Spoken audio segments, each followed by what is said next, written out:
it's Sonja again from East Coast Recovery.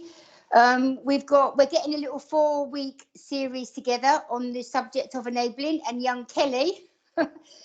Kelly is going to be discussing that with me today.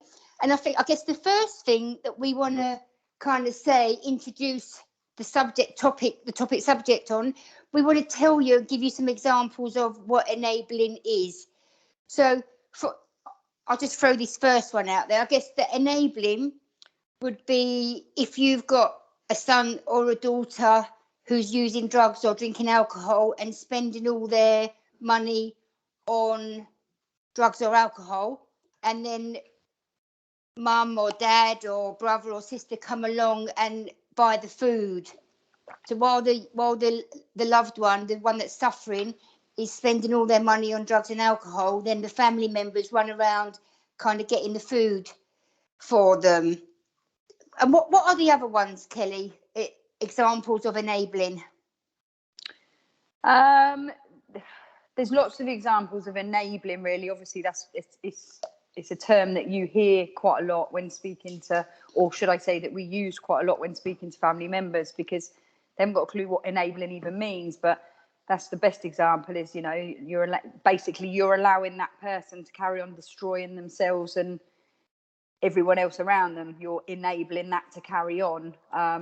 So other examples would be you're covering their bills. So I've got no money for electric, or so you're not even necessarily giving them the money for that, but you're still, well, I'll pay those bills for you, or I'll cover your rent. That's another good example of enabling, is that you're allowing them to go off and spend their money on what they're doing. And the one that I really like is when loved ones haven't got the ability to be honest with that person as well, because you're enabling them, because they're not having it reflected back to them how badly they're affecting everyone around them, because everybody becomes very frightened of making their drug use worse, or we can't say that.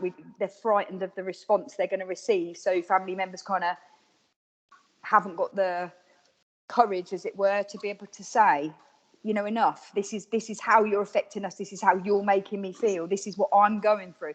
They haven't got the courage. They're kind of enabling in that way as well. So as well as the money side of it, it can be in not having the ability to tell them the truth about how bad the situation is. That's another one I like. Yeah, definitely. And I just thought as well, I thought about if you've got a loved one and they're using drugs or drinking alcohol and they're driving. Yeah. I mean, if it was anyone else, you'd report them. But because it's your loved one, you're going to try and protect them. But what you don't realise that you're not really protecting them. Yeah. What you're doing is protecting them from the consequences Absolutely. of their addiction. Yeah. It's another one, a really good one, and it's such a sensitive one, but it really is so true. It's like when you've got children involved, when you know that your family members are trying to bring up children in that environment, and you haven't got the courage to do the right thing. Oh no, they can't. They've got to keep their kids. We can't do that. But actually, it's like they need protecting from people like us. Yeah. Until they get better, and that's what social services are there for. But that's oh no, we couldn't do that. But actually, that's the right thing to do, and families struggle to do the right thing in these situations. And you do it if it was anyone else, but when it becomes your own family, people really struggle and they don't understand. Yeah, I think that's what we're here for, isn't it? I guess that so many family members dealing with this, you wouldn't have a clue how to deal with it. You wouldn't know what is the best thing to do. That's where we come in to kind of support the families as well as those suffering, because we'll kind of try and support you and guide you through it and share our experiences of that. Like you've got experiences on enabling, and so have I. Very different, but we'll kind of share our experiences. Yeah, so I think can you give us some of your examples, Kelly, of when it come right to the end of your addiction, what helped you come into recovery? I think that just my addiction went on for a long time, and like I said, my family didn't have a clue how to deal with it, and it was through experience. It was lessons along the way. Towards the end of my using, I made the choice, although the things had started closing in because my family stopped paying for things and stopped coming round all the time and jumping to my rescue, because I did get rescued a lot. That all stopped, and then I chose to move away, and I was kind of left with me and 3 kids.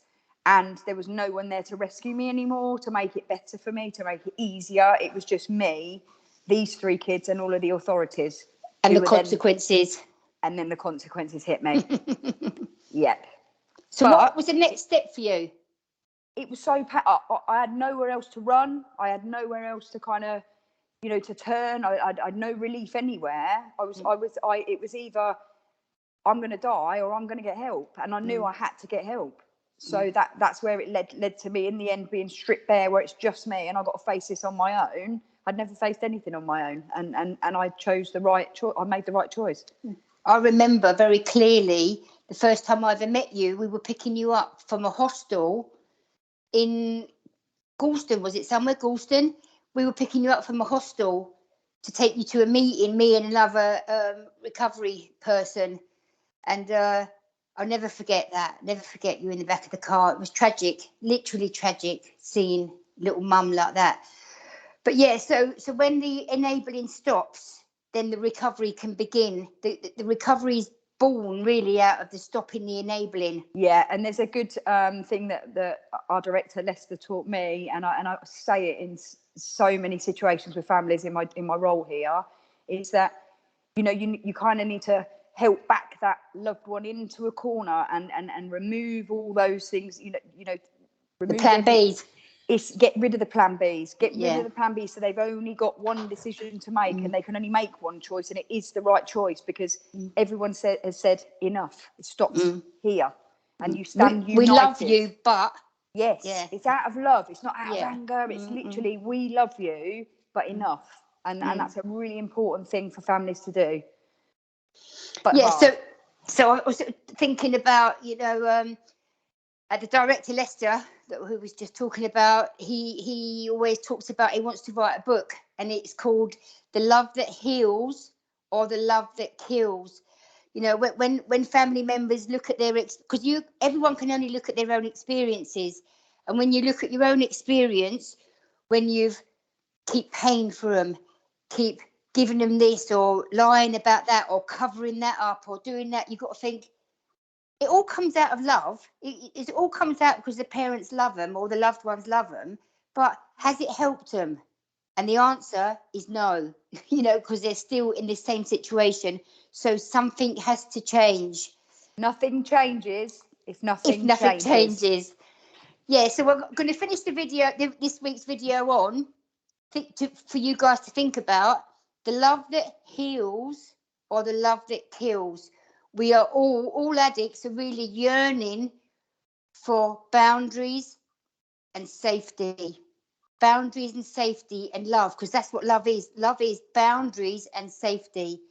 I was craving love and safety, boundaries and safety. I didn't like it, but I know that was my inner yearning to feel safe and to be safe, really. So that's the end of it for this week. If any of you guys have got any questions, please leave comments or questions in the box below. And there'll be another 3 weeks of this. This is a 4-week series. We'll be talking to different people who have been affected by or have been enabled. Thank you very much. Thank you.